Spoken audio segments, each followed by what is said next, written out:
Cancer আক্রান্ত, তাই মানবিক কারণে সোমা দাসের চাকরি থেকে গিয়েছিল। কিন্তু আরো এক ক্যান্সার আক্রান্ত সুশান্ত দত্ত, তার কি হবে? তার চাকরি তো নট। এবার ব্লাড ক্যান্সারের চিকিৎসা, সেই চিকিৎসার খরচ আসবে কোথা থেকে? কি করবেন তিনি? আমার সঙ্গে চঞ্চল রয়েছেন, সরাসরি কথা বলবো। চঞ্চল, সুশান্তবাবু কি ভাবছেন? দেখো, একদমই কিন্তু ভাবারই বিষয় রয়েছে, কারণ একেবারে ওই যে শিক্ষক তিনি কিন্তু ভেঙে পড়েছেন, তার পরিবারও কিন্তু ভেঙে পড়েছেন। কারণ যে 2016 যে প্যানেল ছিল, সে এসএসসি প্যানেলে তিনি চাকরি পান এবং চোপড়ার মাঝালি হাই স্কুলে কিন্তু তিনি যোগদান করেন এবং তারপরে কিন্তু তিনি শিক্ষকতার কাজ শুরু করেন। 2022 সালে তার ব্লাড ক্যান্সার ধরা পড়ে। এরপরেই কিন্তু মাথায় যেন পাহাড় ভেঙে পড়ে তার উপরে, এবং সেই ব্লাড ক্যান্সারে থাকা সত্ত্বেও কিন্তু তিনি জীবনের লড়াই লড়িয়ে চলেছিলেন এবং স্কুলে ঠিক মতন ক্লাসও করতেন এবং খুব সহজে তিনি স্কুলে যেতেন এবং পরিবারকে খুব গুছিয়ে নিতে চলেছিলেন। কিন্তু কে জানে তার এই জীবনে আবার সে অন্ধকার ফিরে আসবে। এবং তিনি জানিয়েছেন যে তিনি সেই দুর্নীতির যে অভিযোগ উঠেছিল সেই তালিকা কিন্তু তার নাম ছিল না।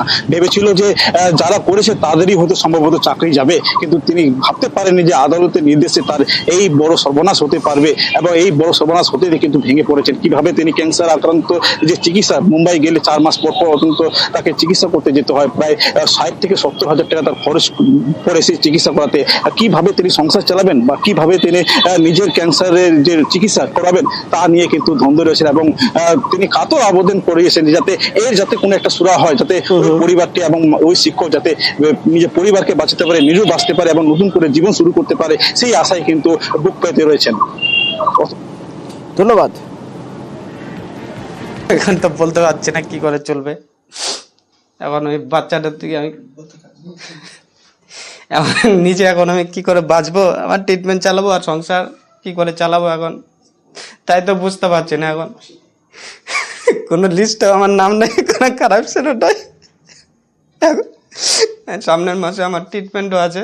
এখন আমি কি করে সংসার চালাবো? আমার ট্রিটমেন্টের টাকা আমি কি করে জোগাড় করবো? সম্পূর্ণ যোগ্য হয়েও আজকে আমি মারণ ব্যাধিতে আক্রান্ত হয়েও এখন তো আমাকে হয়তো বিনা ট্রিটমেন্টে আমাকে কিছু ঘটে যেতে পারে। এখন আমার বউ বাচ্চাকে কে দেখবে, বা আমি ট্রিটমেন্টটাই বা এখন কি করে চালিয়ে যাবো? এই চাকরির উপরে সম্পূর্ণ আমার পরিবার, আমার অসুখ বিসুখ।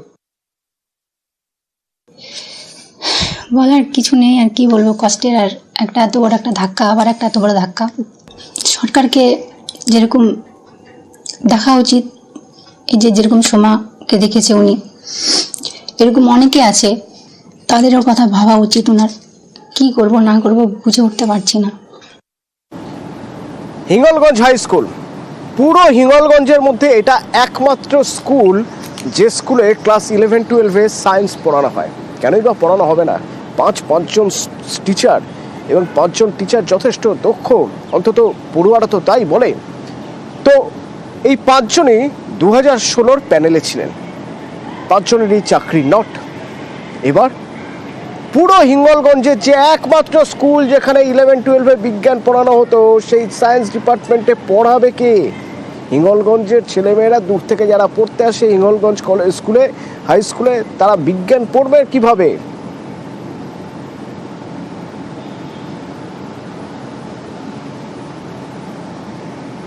অনুপম আছে আমার সঙ্গে সরাসরি। অনুপম, স্কুল কর্তৃপক্ষ কি বলছেন? কি কিছু ব্যবস্থা করার কথা ভাবছেন তারা? কিভাবে ব্যবস্থা হবে?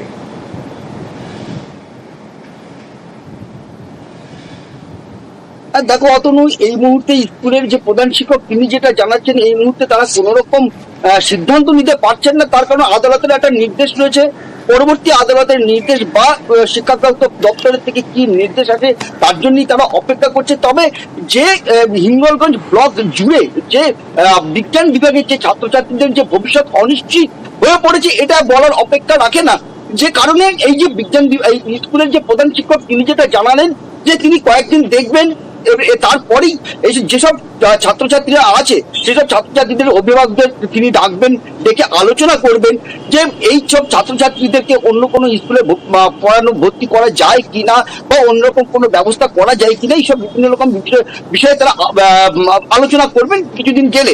তবে একটা বিষয় কিন্তু একদম পরিষ্কার, যে পুরো হিঙ্গলগঞ্জ জুড়ে যে একদম প্রত্যন্ত সুন্দরবন এলাকা, সেখানে মানুষ বিজ্ঞান নিয়ে পড়ার জন্য এই হিঙ্গলগঞ্জ স্কুলের ওপরে ভরসা করেছিল ছাত্রছাত্রীরা। কিন্তু এই ছাত্রছাত্রীদের ভবিষ্যৎটা, বিজ্ঞান বিভাগের যেসব ছাত্রছাত্রী, তাদের ভবিষ্যৎটা কিন্তু একদম অনিশ্চিত হয়ে পড়লো। তার কারণ তারাই এত দূরের থেকে নদী নালা, নদীমাতৃক দেশ এই হিঙ্গলগঞ্জ সুন্দরবন এলাকা, এখানকার ছাত্রছাত্রীরা কোথায় যাবে পড়তে, সেইটা নিয়ে কিন্তু রীতিমতো একদিকে যেমন দুশ্চিন্তায় পড়েছে এইসব ছাত্রছাত্রীদের অভিভাবকরা, তেমন দুশ্চিন্তায় পড়েছে কিন্তু ছাত্রছাত্রীরা। অন্যদিকে স্কুল কর্তৃপক্ষ তারাও কিন্তু রীতিমতো দুশ্চিন্তায় পড়েছে যে এত ছাত্রছাত্রী তারা কোথায় নিয়ে যাবে। ধন্যবাদ। আমার টোটাল টিচার 15 জন ছিল, সেখান থেকে এক ঝটকায় 5 জন চলে গেল। খুব অসহায় অবস্থার মধ্যে পড়েছি আমরা। এই ব্লকের মধ্যে হিঙ্গলগঞ্জ হাই স্কুলে সায়েন্সটা চলতো। 5 জন টিচার যারা আজকে সুপ্রিম কোর্টের আদেশে তারা চলে গেল, তো তাই 5 জনই সায়েন্সে ছিল। তো সায়েন্স ডিপার্টমেন্টে কীভাবে আমি চলবো, বা এবারে 11-এ সায়েন্স ভর্তি করা আছে, অ্যাডমিশন হয়ে আছে, এবার 3rd সেমিস্টার 4th সেমিস্টার সায়েন্সের কীভাবে ক্লাস হবে বা কীভাবে চলবে সেটা আমি কিছুই বুঝতে পারছি না। খুব ক্ষতি হয়ে গেল আমাদের। কেন ব্লকের মধ্যে অনেক গরিব দরিদ্র ছেলেমেয়েরা এখানে সায়েন্স পড়ে, সেই সায়েন্সটা যদি আমাদের উঠে যায় এইভাবে, তাহলে আমাদের ভবিষ্যৎ যে কী হয় আমরা কিছু বুঝতে পারছি না। হিঙ্গলগঞ্জে সায়েন্সের একটাই স্কুল, আমরা সায়েন্সের বিভাগের ছাত্র।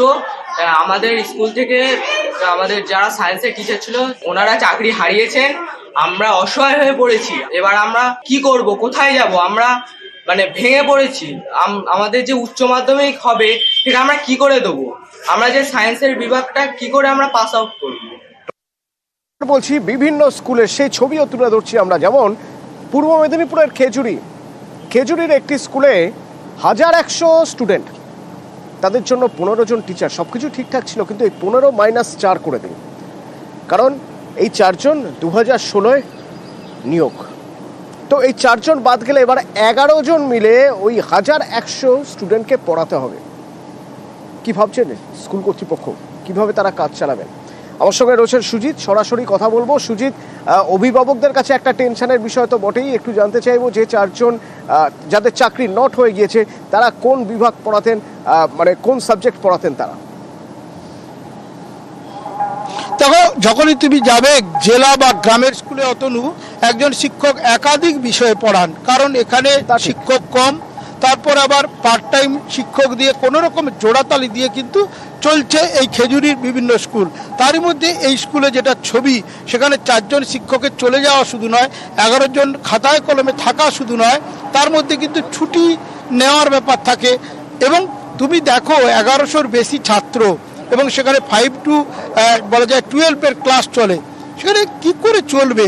যে দুশ্চিন্তার কথা, যে চিন্তার কথা শোনাচ্ছেন এলাকার মানুষজন, অভিভাবক এবং শিক্ষকরা, প্রধান শিক্ষকরা, তারা কিন্তু প্রতিটি স্কুলের সমস্যায় পড়েছেন। খেজুরির এই স্কুলে যে শিক্ষক 4 জন বাতিল হয়েছেন বা চাকরি বাতিল হয়েছে তারা কিন্তু বিভিন্ন বিষয়ে তারা ক্লাস নিতেন, সায়েন্সের নিতেন, একই সঙ্গে তারা কেউ কেউ বাংলার ক্লাসও নিতেন।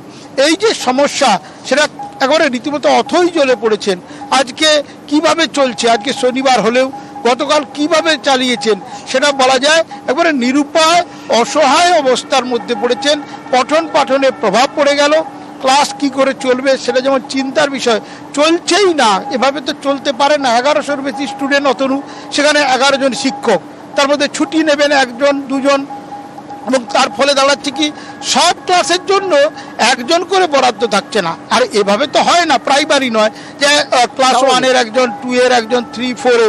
এখানে অতনু কিন্তু ক্লাস বা বিষয়ের সাবজেক্ট অনুযায়ী কিন্তু ক্লাসে যে যান শিক্ষকরা, তার মানে একটি বিষয় বা সাবজেক্টের পড়ানোর লোকই রইল না, অর্থাৎ শিক্ষক নেই।